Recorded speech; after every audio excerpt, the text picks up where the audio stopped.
Hi everyone, my name's Julie. I'm going to teach you how to bake bread today. Our Lady asks us to fast on bread and water twice a week on Wednesdays and Fridays. She's been doing this since 1981. She says it's so powerful that it can stop wars and suspend the laws of nature. That is pretty powerful. And we know that our world is in trouble, and so if it will help other people and save souls, then this is what we want to do. The thing about fasting, though, is it's very difficult. But I'm going to teach you to make a bread that will help you succeed because it's very fulfilling. It satisfies. And once you eat this bread, you felt like you just had a whole meal. You don't get hungry. And the thing of it is, Our Lady does not specify how much to eat, but she just says bread and water, so you can have as much as you want to.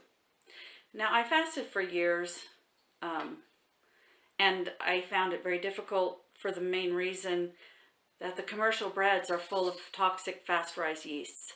It got to my body and started creating health problems. But this bread is special because it is the ancient ways, and the yeasts in this are completely different because they break down slowly and they pull the nutrients out of the grains of wheat or out of the flour itself. And not only is it more satisfying, but it's so much more nutritious. So what drove me to the sourdough is that it was more healthy. My body could tolerate it so much better. And so I wanted to get started with it. I didn't have a culture. I did some research. You can get them online for anywhere from $30 on, or you can obtain a mother starter from a friend. I did research and created my own mother culture, which I'm happy to share with others if they wish to fast with me and the rest of us, and to bake this bread and to be successful in answering Our Lady's call. This mother starter I made in Wichita, Kansas, the Wichita Diocese, and it was made with holy water, so it's very special, a holy mother culture. And as it grows, it's in each loaf, it's a special loaf of bread. And so I ask you to be mindful of that when you eat the bread and share it with others. You can make your own culture if you wish, depending on where you're from, and you can read up online how to do that and start your own if you wish to. Some mother starters are hundreds of years old, so it is very interesting and fun to learn. As far as the flour, I use the Hudson cream flour. It's from Kansas, either a white or a wheat, unbleached or bleached. I use the unbleached. And I used that, but now we have a source from western Kansas, from a place called Heartland Mill, and it's from Marienthal, Kansas. They have the heirloom red winter wheat. Hudson cream is winter white wheat berry, which is great. That's a good one. But this one is the red winter wheat, which is the more ancient grain. And it is non-GMO. So to make your breads, these wheats are fine. It's not, I wouldn't suggest making einkorn or sprouted bread from this until you know what you're doing, so that you can integrate it into your mother culture. So if you want to do that and learn that, which some people do wish to do, because einkorn is a lower protein flour that does better with people with gluten intolerances. Actually, this red winter probably is too. Anyway, I would urge you to visit culturedfoodlife.com and view the tutorials and all the instructions she has on there. I would also urge you, for health purposes, to learn the ways of cultured foods other than just bread. But for fasting purposes, her teaching stuff is excellent on sourdough breads. But in this video, I'll teach you the basics of how to do it. And I did simplify it from her instructions. Anyway, these recipes that I gave you just use the regular white and the wheat flours, not the einkorn or the sprouted. So now, let's go onward and learn how to make sourdough bread that will satisfy you and make you successful in your fasts. And it will be delicious and you'll enjoy it. God bless you all.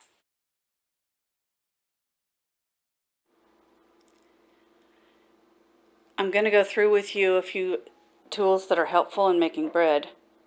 The first one is this silicone tipped spatula, which is great to get the culture off the edge of your cups and jars. The wooden spoon, of course.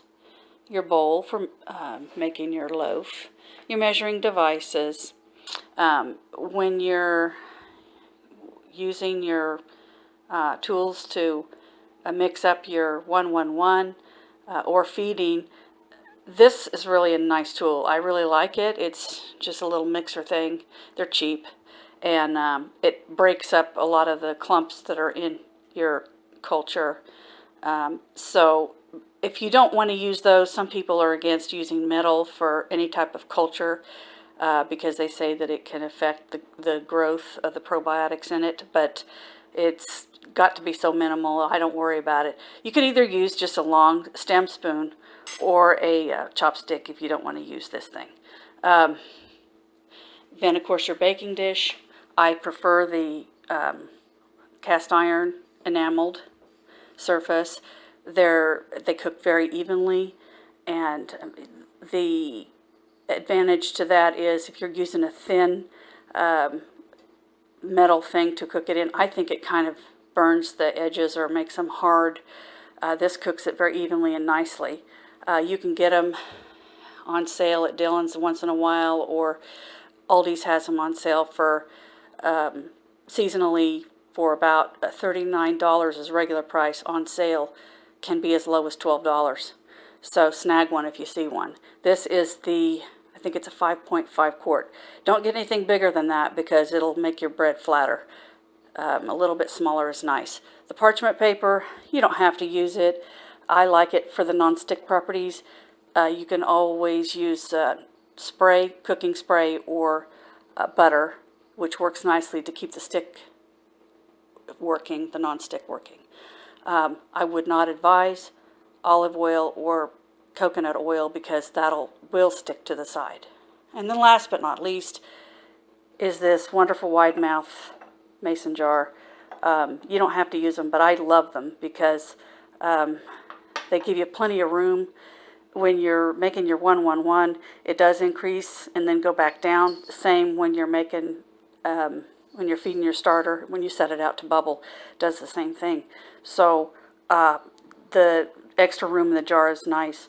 Also, your measuring sticks can fit, cups can fit right back in there when you pour your flour and stuff in. They are actually seal lock jars, but I removed those pieces off. And when you put the lid back on for your ferment or your 111, it gets plenty of air in there, so you're fine.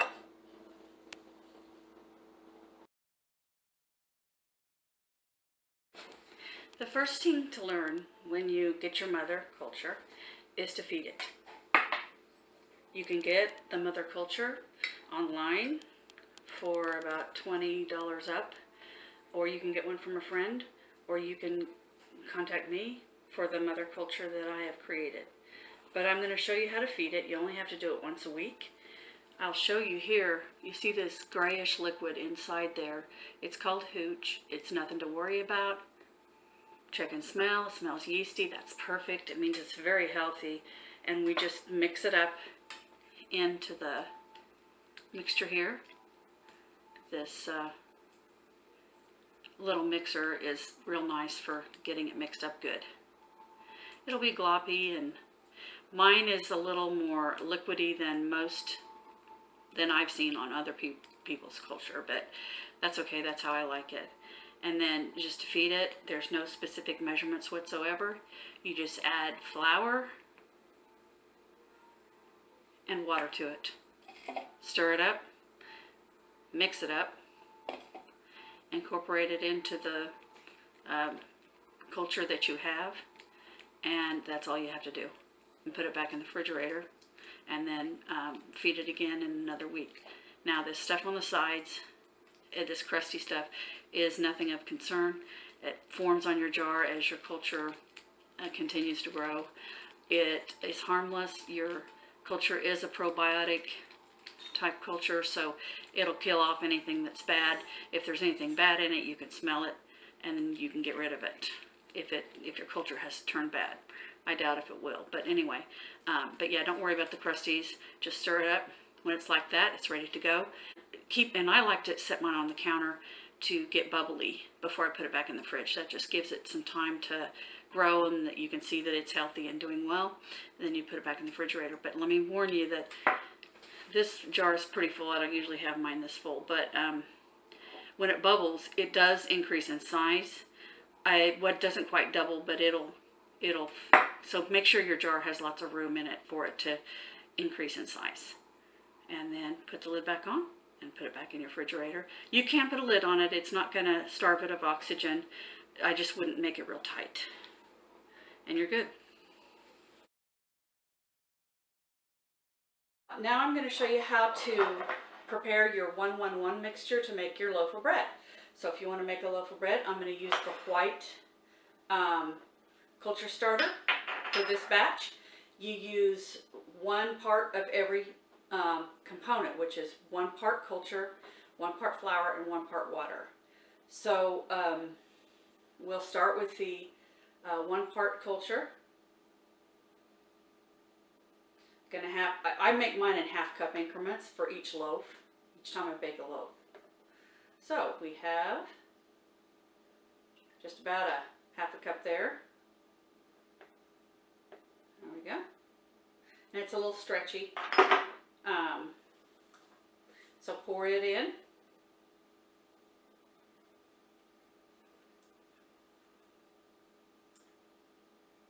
And then I use a half of a cup of warm, you can use regular temperature water, it doesn't make any difference. So there's the culture, and then I have filtered water on my faucet, so I'll just get some out of it. Pour it in.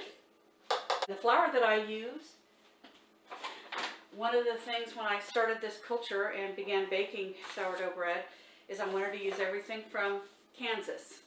And Hudson flour is made in Kansas. It is white winter wheat, and it is farmed, raised, and made and ground in Kansas. So we're going to put a half. You can use whatever kind of flour you want, but that's what I like.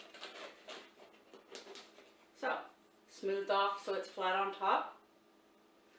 Now I know some bakers are real particular and they weigh their flour. I'm not one of them. I figure if I kind of push it in there and make sure it's firmly even topped off, then I can be pretty standard with my measurements. So I can put it in here, get the whole thing in there, like I said, with that wide mouth top. So now I have to mix it up. And this is how we start the loaf with this 1-1-1 mixture.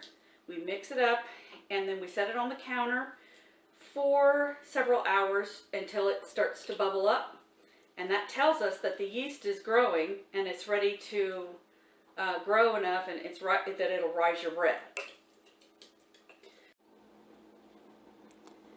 After the 1-1-1 mixture has sat out for a few hours and had some time to bubble up, at first it'll probably almost double in size, and then kind of start going back down, and it'll bubble up real nice and look kind of like that.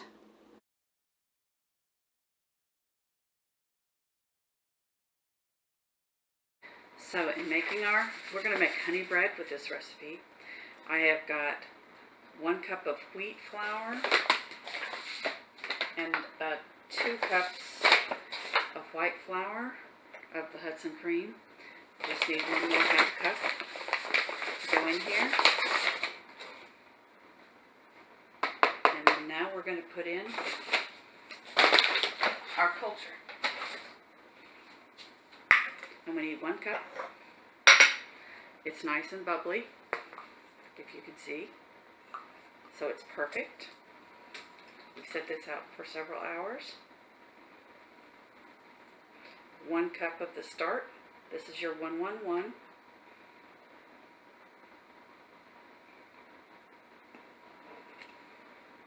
Okay.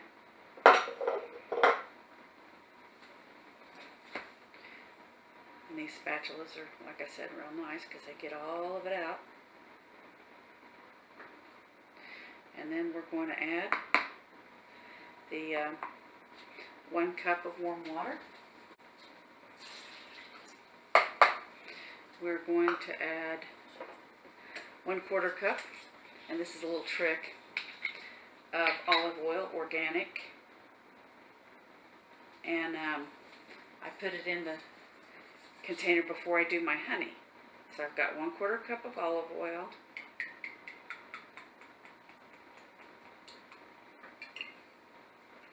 Then I put in my 1/4 cup of honey, and it has a very interesting thing that it does. When you put it in here, because the oil is on the edges of the container, it comes out perfectly so that all of the honey comes off the side of the container. No sticky mess, and you get every little bit of honey in your recipe. See how that's coming off? It's amazing. It's pretty cool. See? And it comes off there till every little bit comes off.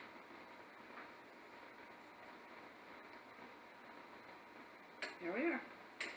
Okay, so we have everything except the salt in this recipe now, and what we're going to do is mix it up with our spoon, and then I'm going to get my hands in it.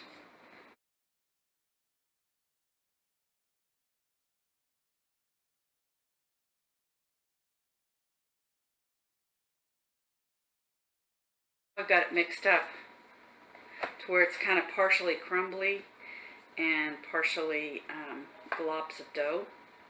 And at this point, I'm going to get my hands in it. So I got it mostly off the spoon. And I really like these wooden spoons. They're wonderful for this. And I'm going to get my hands in this now. And what the intent is to incorporate the rest of the flour into the dough ball. We don't want to get real carried away with feeling like we have to have it all perfectly mixed up, because in the next step here of this honey bread, we add the salt. We haven't added it yet. The salt we have to let the dough kind of glutenize, and when it sits, the gluten activates after you've mixed up all the ingredients like this, and the dough gets real stretchy. And according to the bread experts, they say that's what you're supposed to do, is kind of get it to the dough ball stage. You see how it kind of is now? It's getting incorporated. And there's a few crumbs in my bowl here. I'm going to try to get in here first before I let it rest. But so the point is, we get it to this stage. We get all of the flour incorporated into it. And then we let it set for 10 minutes to let it rest and glutenize. And then after that, we're going to add the salt. So that's what we're going to do next. Now we have our dough has set and rested for 10 minutes. So we're going to go ahead and add our sea salt. I use sea salt, and I use blessed salt in all of mine. It's part of the fasting bread, to have something blessed to eat and fast upon. Okay, there's one. I just sprinkle it over the top. 2 teaspoons is what you need. The amounts that are on your recipe card for the bread is 3.5 cups of flour, which I used 1 cup of wheat and the rest of it white. And then you had your 1 cup of your, and what we do now is kind of integrate it into the bread by just kneading it a little bit. We had our, and I'm going to be doing that as I speak to you about the rest of this. We had our 1 cup of the sourdough starter, 1 cup of the warm water. We had a 1/4 teaspoon of oil and of honey each. And then the salt that we just now added. And you work it with your hands. You know, some people can use the machines. If you wish to do that, that's fine. I'm not one of those people. I just do it by hand. And this recipe, the way I've learned to do this, there's lots of them out there to where you can let it rise, and then you knead it and punch it down. Then you let it rise. You do that 2 or 3 times. The way I'm doing this, you do not have to do that. You just knead it the one time when you're making your loaf. You put it in for your rise time, and the rise time is long.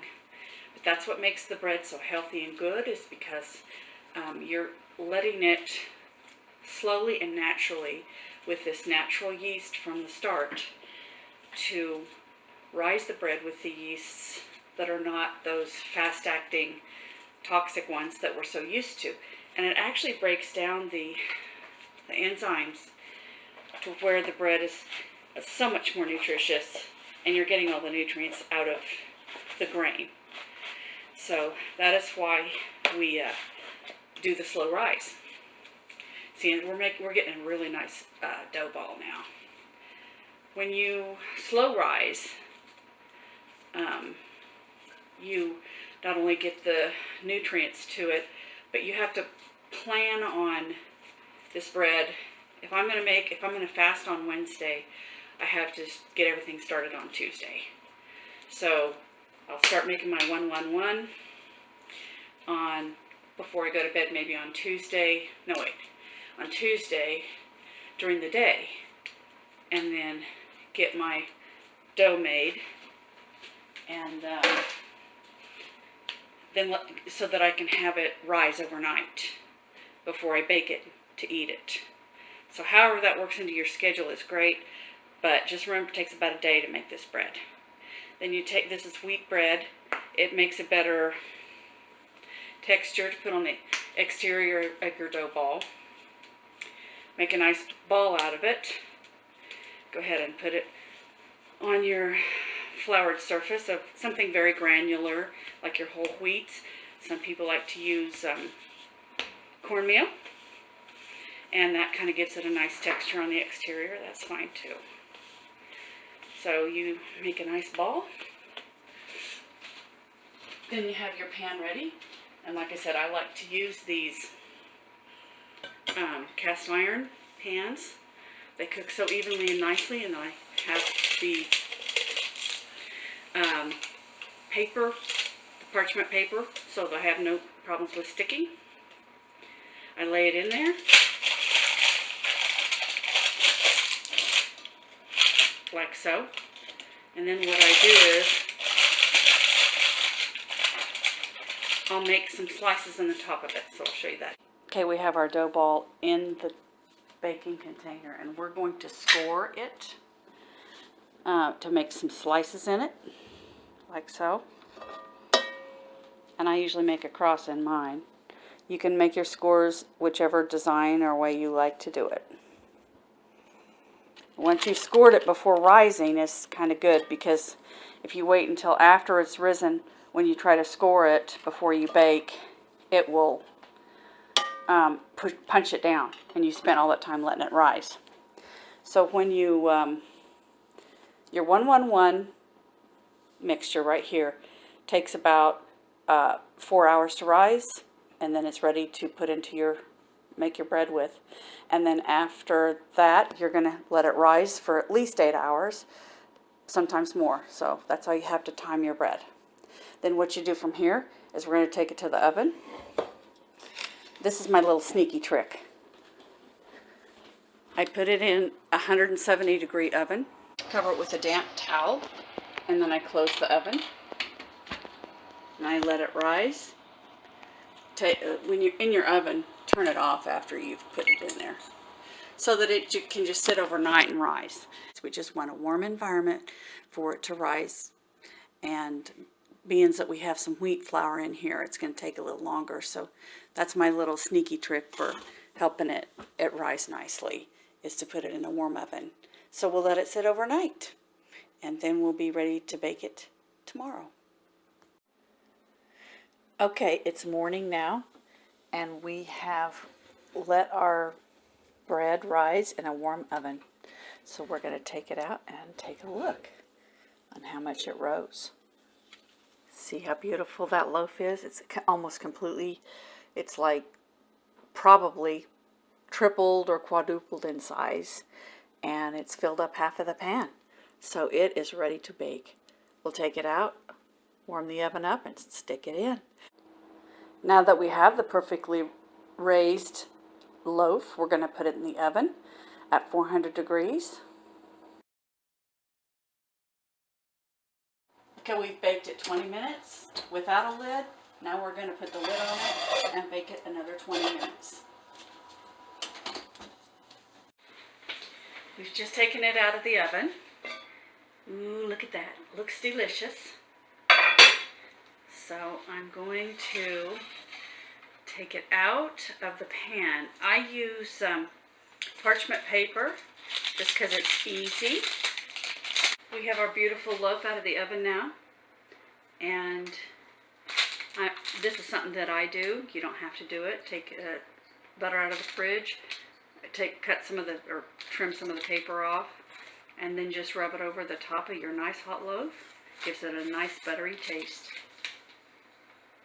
Now we'll take it off of the parchment paper. It slides right off beautifully.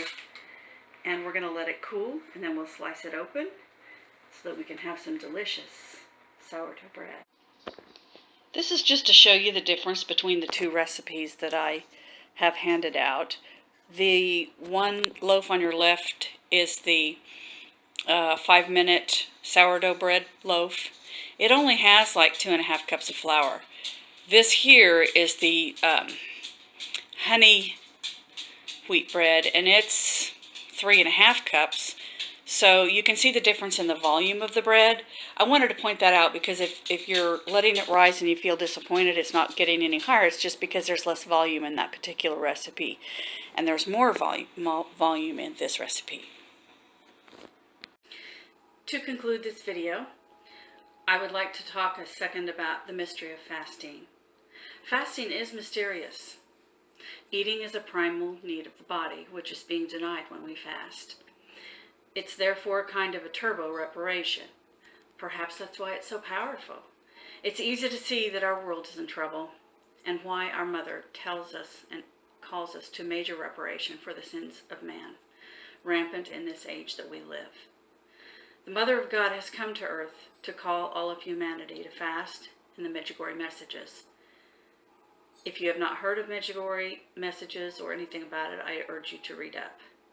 Fasting is one of the 5 stones of living the messages, which she calls us to heed. The 5 stones are a weapon against Goliath, which is the world, which can lead us away from God. I pray this video will help you pick up these 5 stones so you can become a powerful warrior for Christ in the spiritual realm. Fasting is a tool which leads to humility, self-awareness, and a greater depth of prayer. It takes the prayer from a mental to a spiritual state, to a physical offering with our body too.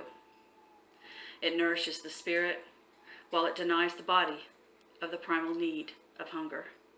The tiny grains of wheat become our only bodily sustenance, so we thus turn to the food of the Spirit, and Jesus Christ is that food. Our Lord was a champion of fasting. He fasted for 40 days and nights in the desert. He set this example to teach us that fasting is the strengthening of the Spirit. He leads the way. Let us seek Him and follow His ways. It is rather symbolic that we're called to fast on bread and water when he himself chose to become bread for us in the Eucharist to receive, and that was his command. I urge all who are familiar with Medjugorje to learn why the Mother of God calls us to fasting, prayer, and conversion. It's an urgent call to peace and holiness. The world's future depends on us. Please see the bottom of this video for some links about information that you will find helpful on your journey. Thanks, and God bless you all.